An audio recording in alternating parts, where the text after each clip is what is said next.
Welcome back to Wartboard Woodworking. I'm Derek, and today's project is a sheet goods cutting table. Now this project's probably been on my to-do list for, I'm going to say, the better part of 10 years. So it's time we get this done. Stick around and watch how I do it. We're going to need 6 8-foot 2x6s for this project.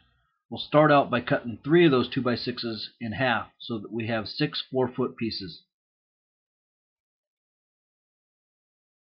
Now we'll take everything to the table saw and rip it to 5 inches.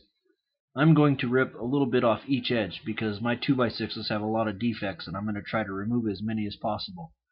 If you're careful at the lumberyard and pick out reasonably straight wood, you should only have to rip one edge.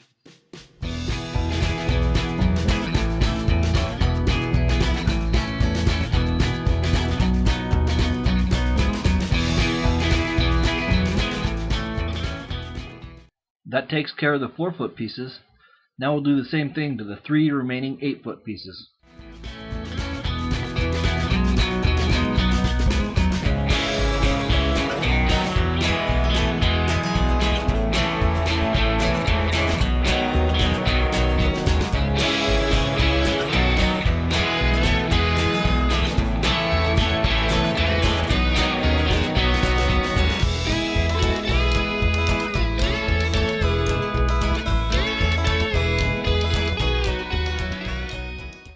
With everything ripped, we can start laying out our half-lap joints.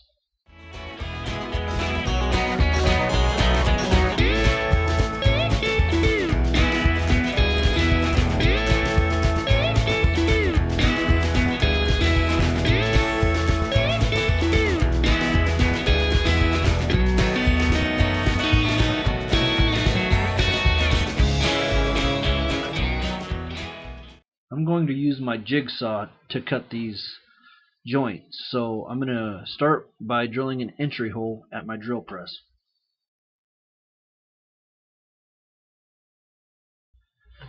Now I'll use a jigsaw to remove the waste area of the half-lap joint. Although I have 36 of these to cut, I'm only going to make you watch it once.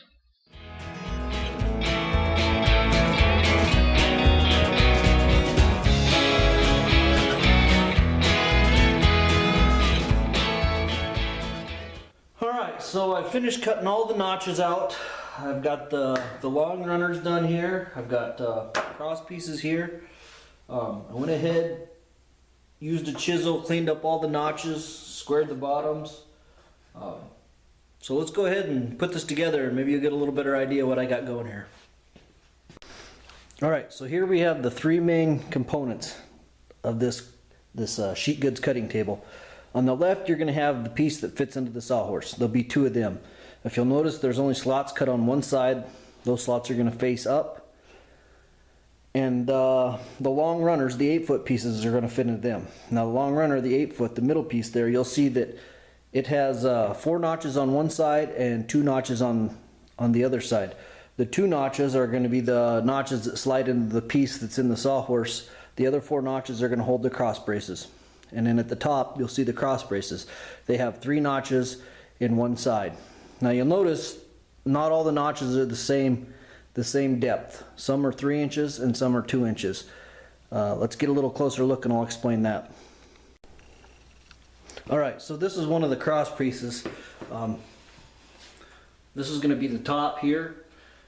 And basically what I did is I wanted a 1-inch zone for the saw kerf to go through and not reduce the integrity of the board itself. So therefore, I got my 1-inch zone here. That left me 4 inches. These are 5-inch boards, so I just divided that 4 inches in half. So this notch ends up being 2 inches. However, to mate that to the runner, the notch in the runner needs to be 3 inches. Basically, my method was if the notches faced up, they were 3 inches deep. If they faced down, they were 2 inches deep. This is probably overkill.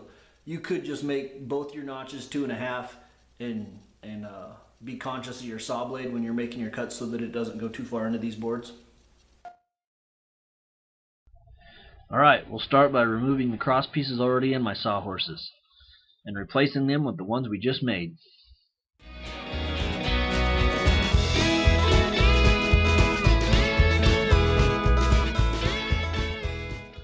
Next up is the 3 8-foot runners.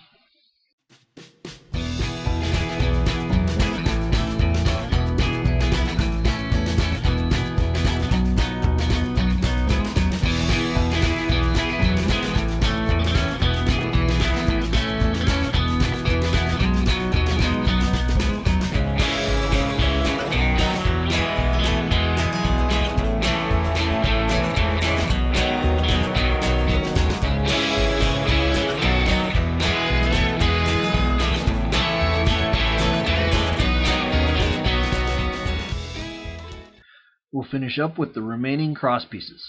Some gentle persuasion may be needed.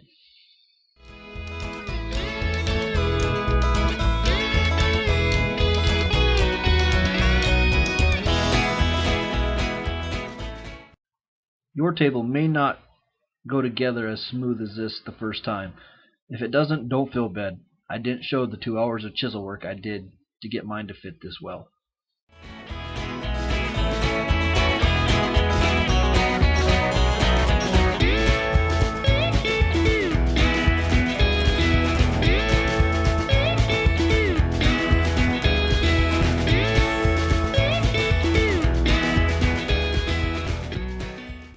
Once your table is assembled and your joints are all to your liking, mark each half of the corresponding joints to help with future assemblies.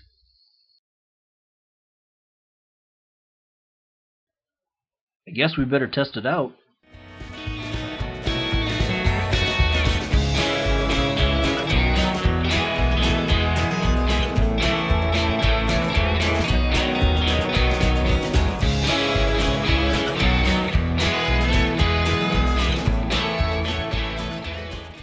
First, a light scoring cut, and then we'll make 1 piece of plywood into 2 pieces of plywood.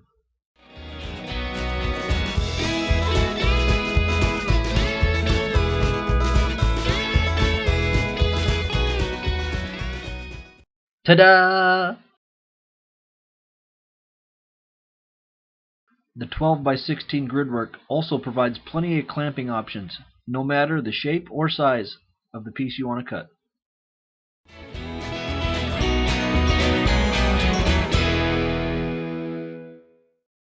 Well, that's all I got. Thanks for watching.